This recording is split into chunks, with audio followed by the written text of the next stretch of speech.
Hello and welcome everyone, কেমন আছো প্রত্যেকে? আশা করি অনেক ভালো রয়েছো এবং সুস্থ রয়েছো। আজকের ভিডিওটা বেসিক্যালি যারা এএনএম এবং জিএনএম পরীক্ষা দিচ্ছ তাদের জন্য ভেরি ভেরি ইম্পর্টেন্ট। বেসিক্যালি আজকের পর্বে আমরা আলোচনা করছি এএনএম জিএনএম এর 2021 সালের শিফট 1 এ যে ধরনের প্রশ্নপত্রগুলো এসেছিল সেই প্রশ্নের বায়োলজি পার্টটাকে নিয়ে আমরা ম্যামের সঙ্গে, আমাদের বায়োলজি ফ্যাকাল্টি রয়েছেন, ম্যামের সঙ্গে কিন্তু ডিটেইলস একটা টক শো এর মাধ্যমে আলোচনা করব।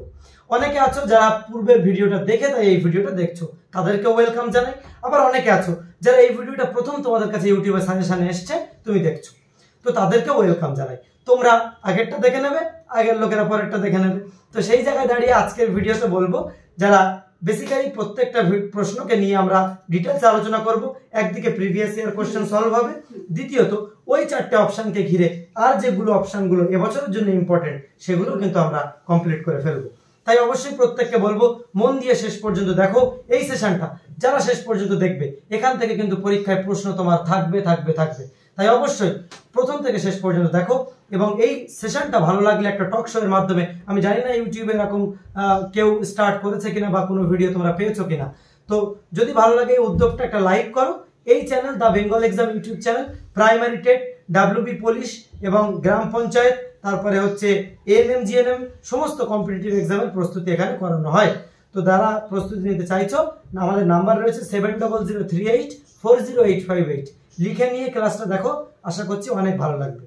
পেইড ব্যাচে যুক্ত হলে আমাদের সঙ্গে যুক্ত হবে। ওকে, চলো আজকে 16 থেকে আলোচনা করবো, আগের পাঠে ছিল 15 অবধি। ওকে, 16 নম্বর প্রশ্ন। একসঙ্গ জননে অসম্পূর্ণ প্রকটতার ক্ষেত্রে দ্বিতীয় অপত্য বংশের জিনোটাইপ অনুপাতটা কি হবে? সব সময়ের জন্য 1:2:1 1:2 মিডলে 2 থাকবে, 2 ধারে 1 থাকবে, একদম মনে রাখবে, সব সময় ওটা হবে। হ্যাঁ, সব সময়।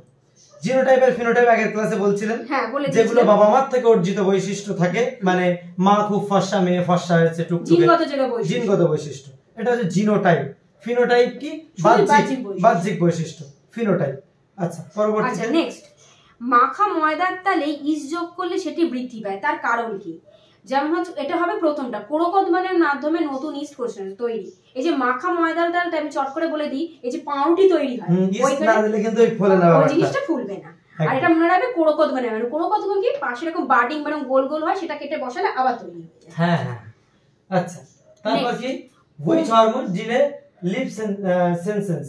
কোন হরমোন পত্রমোচনে সাহায্য বিলম্বিত করে? সাইটোকাইনিন। এটা হবে সাইটোকাইনিন। হ্যাঁ, অক্সিনও নয়, জিব্রেলিন নয়, ফ্লোরিজেন তো নয়। হ্যাঁ, এগুলোর পার্টগুলো একটু বলে দিন। এগুলো ছোট করে বলে দিই। অক্সিন, অক্সিন হচ্ছে ট্রপিক চলন নিয়ন্ত্রণ। ট্রপিক চলন ট্যাকটিক কি, এটা কিন্তু পেট ব্যাচে ভালো করে বুঝিয়ে দিয়েছে। হ্যাঁ, চলন জিনিসটা কি, ঠিক আছে? যারা ভর্তি হতে চাইছে পেইড ব্যাচে যদি ভর্তি হও, আমি কথা দিচ্ছি তোমাদেরকে এমন ভাবে প্রিপারেশন করিয়ে দেবো এই লাস্ট মোমেন্টেও, ঠিক আছে?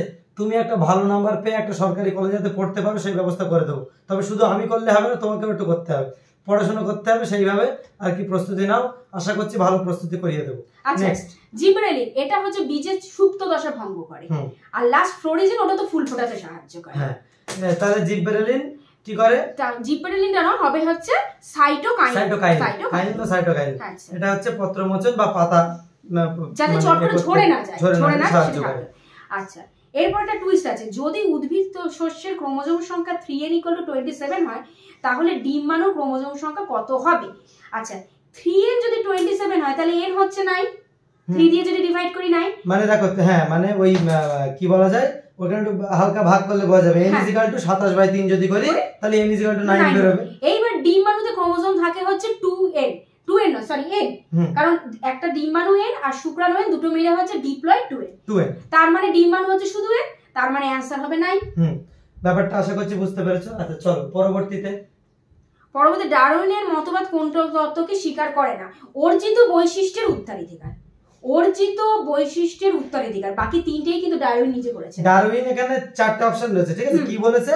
প্রথম বলছে যোগ্যতমের উদ্বর্তন, মানে যোগ্যতমের উদ্বর্তন মানে কি, একটা জঙ্গলে বাঘ সিংহ সবাই আছে, যার পাওয়ার বেশি সে মেরে কেটে সেই খাবারটা শিকার করে সেই খাবে, যোগ্যতমের উদ্বর্তন। সেকেন্ড কি বলছে? প্রাকৃতিক নির্বাচন। তো যোগ্যতমের উদ্বর্তনটাই কিন্তু ওয়ান কাইন্ড অফ প্রাকৃতিক নির্বাচন, যার পাওয়ার বেশি সেই টিকে থাকছে।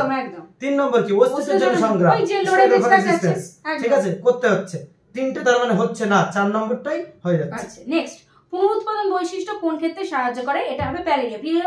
মানে এটা বুঝিয়ে দিচ্ছি, ধরো প্ল্যানেরিয়া একটা প্রাণী, এর হাতটা যদি কেটে দিই ওই হাত থেকে আবার একটা নতুন প্রাণী তৈরি হয়ে যাবে। এটাই হচ্ছে পুনরুৎপাদন, যেটা বাকি তিনটের ক্ষেত্রে লক্ষ্য করা যায় না। আচ্ছা আচ্ছা নেক্সট, মস্তিষ্কের কোন অংশ বার্তা কেন্দ্র হিসেবে কাজ করে? আবার সেই মস্তিষ্ক থেকে এসেছে।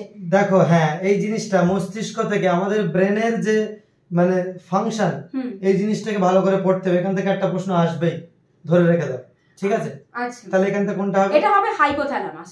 থ্যালামাস তো নয়, আমি কারণ আগেটাই বলে দিয়েছিলাম থ্যালামাস কি কাজে লাগে, পন্স তো বলে দিয়েছি, সেইগুলো তো দেহের ভারসাম্য নিয়ন্ত্রণ করে। তাহলে রইল বাকি হাইপোথ্যালামাস। ঠিক আছে।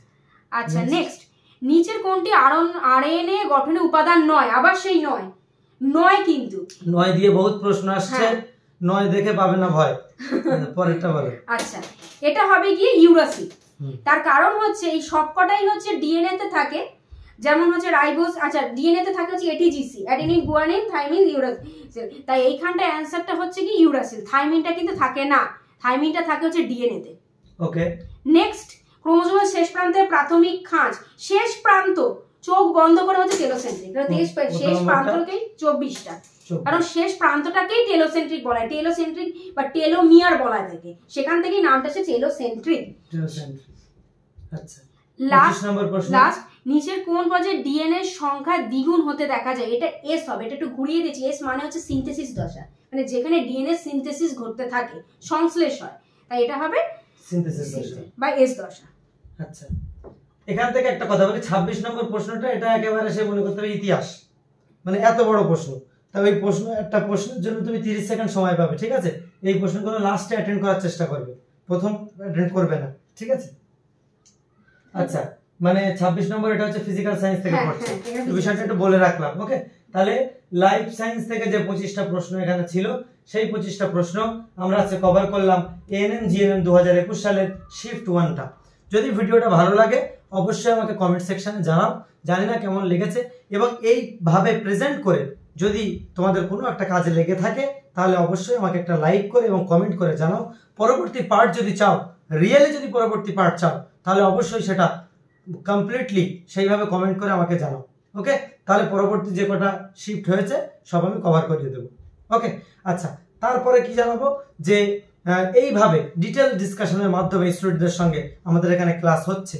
ওকে, তো সুতরাং সেই ক্লাস যদি যারা করতে চাইছো এএনএম জিএনএম এর পেইড ব্যাচে, তারা কিন্তু অবশ্যই একেবারে নিঃসন্দেহে তোমরা ভর্তি হতে পারো। এই শেষ সময়েও তোমরা যদি আমাকে একটু সাথ দাও, একটু যদি বাড়িতে পড়ো, যাদের আশা রয়েছে যে না বয়স অনেক হয়ে যাচ্ছে, এবার একটা কিছু পেতে হবে, এবার একটা কিছু করতে হবে, তাই অবশ্যই সেই জায়গা থেকে আমি ফিল করতে পারি, সেই জায়গা থেকে আমি তোমাদেরকে বলতে চাইবো তারা অবশ্যই আমাদের কাছে ভর্তি হয়ে যাও। তোমার মূল্য বিফলে যেতে দেবো না আমি। ওকে, সমস্ত স্যার ম্যামেরাও তোমাদের জন্য পরিশ্রম করে যাচ্ছেন দিনরাত, তাই অবশ্যই আমাদের এই মানে একটা সিস্টেমের মধ্যে নিজেকে যুক্ত করে ফেলো, দেখবে আপনি আপ সবকিছু ঠিক হয়ে যাবে। তাই অবশ্যই তোমরা আমাদের পেইড ব্যাচ আজই যুক্ত হও। যুক্ত হওয়ার নাম্বার কি 7003840858। এখানে সিস্টেমটা আমি একটাবার বলে রাখি, এখানে একবার বললে সবার হয়ে যাবে, না তো বারবার বলতে গেলে আমি শেষ হয়ে যাব। সেটা কি, পেইড ব্যাচে ক্লাস হচ্ছে, লাইভ ক্লাস থাকবে, প্রত্যেকটা ক্লাসে রেকর্ডেড থাকবে, ঠিক আছে? কোনো ক্লাস সংসারের কারণে বা কাজের কারণে মিস গেলে রেকর্ডেড দেখে নিতে পারবে। রেকর্ডেডে কোনো সমস্যা হলে লাইভে গিয়ে কথা বলে নিতে পারবে। রুটিন আমাদের অ্যাপে দিয়ে দেওয়া থাকবে, অ্যাপে ক্লাস হবে, সমস্ত নোটস আমাদের ওখানে দেওয়া হয়, মানে নোটস বলতে সাজেশন ভিত্তিক নোটস, সেটাও আমরা ওখানে দিয়ে দেবো। তার সঙ্গে আমরা আর কি করব, সমস্ত মক টেস্ট পরীক্ষার আগে দিয়ে আনার মাধ্যমে তোমাদেরকে কিন্তু তৈরি করে তারপর পরীক্ষার হলে পাঠাবো, ঠিক আছে? তো প্রত্যেকে অবশ্যই যারা ভর্তি হতে চাইছো, পেমেন্ট কিভাবে করবে জানার জন্য আমাকে কল করো, ফোন করে বলবে আমি ডিসিশন নিয়ে ফেলেছি, আমি ভর্তি হতে চাই। ওকে, তো তারা অবশ্যই আমি ভর্তি নিয়ে তোমাদেরকে লাস্ট কয়েকদিনে তৈরি করে দেবো। দেখা হচ্ছে পরবর্তী ভিডিওতে। প্রত্যেকে সুস্থ থেকো, ভালো থেকো, নিজের খেয়াল থেকো। Till then take care, good bye.